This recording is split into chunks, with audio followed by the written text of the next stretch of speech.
डरना मना है, यह शब्द आज मैं नहीं बोलूँगा। मैं यह बोलूँगा कि डरना ज़रूरी है, बेहद ज़रूरी है, अपनी जान सलामती के लिए ज़रूरी है। डरना ज़रूरी है। कब कोई खंजर किसके दिल के पार उतर जाए, कब कोई खंजर किसी का गला काट दे, कोई पता नहीं। घटना एक फ़ौजी जवान की है जो साबरमती ट्रेन में सफ़र कर रहा है। अटेनर से रात को 11 बज के अटेनर से कंबल मांगा, सर्दी लग रही है, कंबल दे दे। बात बढ़ी और अटेनर ने जो कोच के होते हैं, अटेनर के कंबल, तकिया, बेडशीट देते हैं, उसने इस फौजी को चाकू से गोद दिया, मार दिया। फिर बोलेंगे फौजी कैसा जो मर गया उस अटेनर से। भैया फौजी निहत्था था। अटेनर जो होते हैं, कोच अटेनर, उन्हीं वहीं में रहते हैं, खाते हैं पीते हैं, उनका सारा सौदा उसी में है। जो फौजी गुजरात का रहने वाला है, जिगर कुमार चौधरी, उसका नाम बताया जा रहा है। बीकानेर के पास एक घटना घटी है साबरमती एक्सप्रेस ट्रेन में। ये पहली घटना नहीं है, आज से 5-6 महीना पहले ऐसे ही ट्रेन से एक टीटी ने फौजी को लात मारी। फौजी साहब नीचे, कहानी ख़त्म। पता नहीं उस टीटी का क्या हुआ, कोई खबर नहीं है। लेकिन यह विषय गंभीर है। आए दिन ट्रेन के बोगियों में औरतों से, पुरुषों से उसका गले का चैन खींच लेना, औरत के आभूषण खींच लेना, जान से मार देना। आज से 20 साल 25 साल पहले यही ट्रेन था, उसमें नशे के खिला देना, दवा दे देना, उसका सामान यात्रियों का लूट लेना, ये परंपरा चलती रह रही है ट्रेन में। आसाम की घटना, एक फौजी आदमी वहाँ ट्रेन में चढ़ते वक्त किसी ने धक्का मार दिया, वो गिर के मर गया। मुंबई की घटना है, रेल अपराधी थे, उसके गले से चैन खींचा, वो पकड़ने गया, उसको उसने वहाँ मार दिया। ये भाई साहब जो स्क्रीन पर दिख रहे हैं, इतना अगर जोश है तो देश सेवा में लगाओ यार।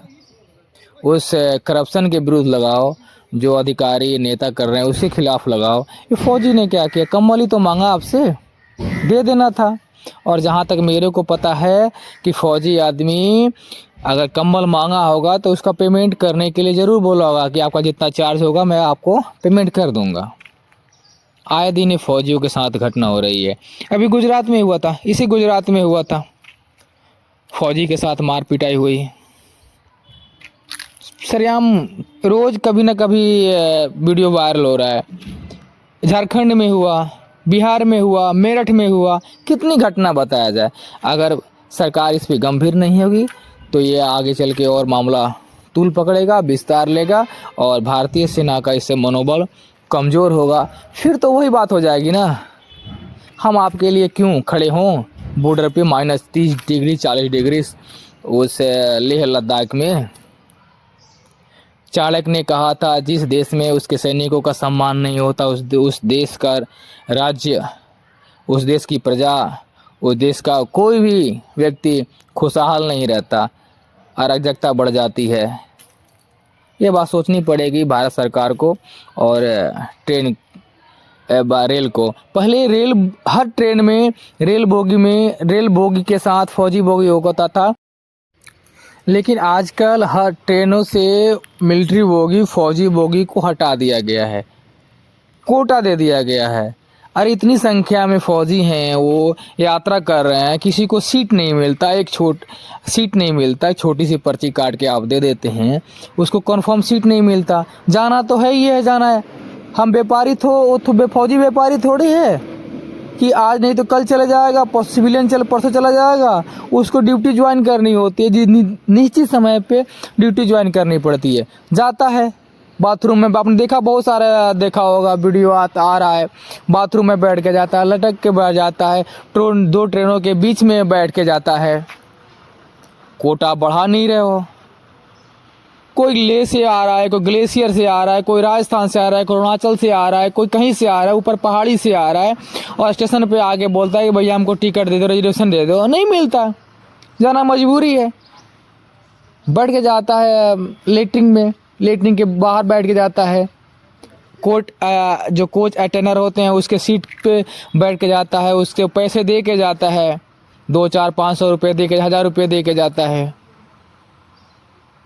पहले जितने भी ट्रेनें हुआ चलती थी, पूजा थी, झेलम थी, साबरमती थी, मिथिला थी, जितनी भी ट्रेनें थी सब में एक बोगी लगाया जाता था फौजी आदमी को, कि फौजी आदमी छुट्टी से आते वक्त या छुट्टी जाते वक्त परिवार से मिलने सकुशल जाए। टिकट नहीं मिलेगा, सीट कंफर्म नहीं मिलेगा तो उस बोगी में वो चढ़ के जाता था। जितने रूट से जाने वाले फौजी थे उसमें चढ़ते थे और आराम से अपनी सफ़र यात्रा करते थे, घर पहुंचते थे। मैं भारत सरकार और रेल मंत्रालय को यह सुझाव दूंगा कि जितने भी लंबी दूरी की गाड़ियां हैं, ट्रेन हैं, उसमें फ़ौजी बोगी लगाया जाए ताकि फ़ौजी यात्रा सुरक्षित यात्रा कर सकें। ऐसा प्रावधान हो गया है कि आपका टिकट कंफर्म नहीं होगा तो आपके पैसे वापस हो जाएंगे। अब इस बताइए, पैसे का लेगा क्या करेगा फ़ौजी आदमी? अचार डालेगा? उसको तो चाहिए सीट। ट्रेन भगवान जाने ये क्या हो रहा है क्या नहीं हो रहा है, लेकिन ये घटना बहुत ही निंदनीय है और बहुत ही दुखी घटना है। भारतीय सरकार और भारत रेल मंत्रालय को इस पे गंभीर चिंतन करना पड़ेगा, विचार करना पड़ेगा। और मैं भारत सरकार से और रेल मंत्रालय से मांग करता हूं कि जितनी भी लंबी गाड़ियां हैं, दूरी की गाड़ियां हैं, उसमें कम से कम एक कोच तो लगाया जाए, फौजी कोच लगाया जाए। देखिए, कोच लगाने से नुकसान नहीं है। फौजी आदमी जाता है, उसका पेमेंट लगता है, पेमेंट तो रेल मंत्रालय ले लेती है लेकिन सीट देती नहीं है। लेकिन बहुत सारी ऐसी घटना है, जब चलती हुई ट्रेन में कोई घटना घटी है तो उस फौजी बोगी से फौजी आदमी उस ट्रेन का और उस व्यक्ति का और उस जगह का जो भी घटना घटी है उसमें मदद करता है। बहुत सारी ट्रेनें हैं जो आपस में टकरा के लूट उतर जाती हैं यार, या चलते वक्त पटरी से उतर जाती है, ऐसी घटना ना हो। लेकिन उस घटना में देखा गया है कि फौजी आदमी, फौजी बोगी में रहने वाला फौजी व्यक्ति उस समय भी अपनी कर्तव्य निष्ठा को बनाए रखता है और काम करता है, वहाँ डट के मुकाबला करता है। और आम आदमी, इनको सोचना पड़ेगा, वहाँ भी आम आदमी की मदद के लिए तत्पर खड़ा रहता है। लेकिन आम आदमी को भी सोचना पड़ेगा कि थोड़े से पैसे के लिए, थोड़ी सी जगह के लिए अपना व्यवहार ना खराब करें, अपना चरित्र खराब ना करें, झगड़ा ना करें, झंझट ना करें और इस कदर ना करें कि एक दूसरे की जान ले जा सके। फौजी इंसान भी वह किसी का बेटा है, किसी माँ का लाल है, किसी बूढ़े माँ बाप का आँख का तारा है, किसी पत्नी का पति है, किसी बच्चे का बाप है। उसको भी परिघर जाना है। तुम्हारे, आपके, हमारा जैसे उसके भी बच्चे हैं, उसके माँ बाप भी हैं, उसके भी अरमान, आंखों में अरमान है। क्या सोच के उसने चाकू चलाया होगा, अब तो ये ऊपर वाला ही जानता है या वही खुद जानता है जिसने चाकू चलाया। लेकिन ये घटना बहुत ही शर्मपूर्ण है। इस वीडियो को मैं नहीं कहूँगा कि आप लाइक कीजिए, हाँ, लेकिन एक आपसे प्रार्थना है कि इस वीडियो को शेयर कीजिए ताकि पूरी की पूरी कम्युनिटी जो है, फौजी कम्युनिटी है या सिविल में रहने वाले 1 अरब 40 लाख जो लोग हैं, उनके पास जाना चाहिए। और इस पे विषय है, ये चिंतन का विषय है, मनन का विषय है, सोचने का विषय है, ताकि सब कोई सोचे। देश की रक्षा करने वाला एक सैनिक बहुत ही उम्मीद के साथ छुट्टी जाता है और छुट्टी आता है।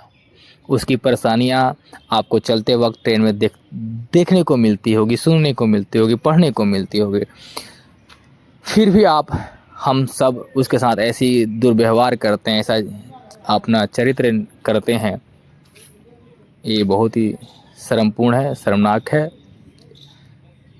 जय हिंद,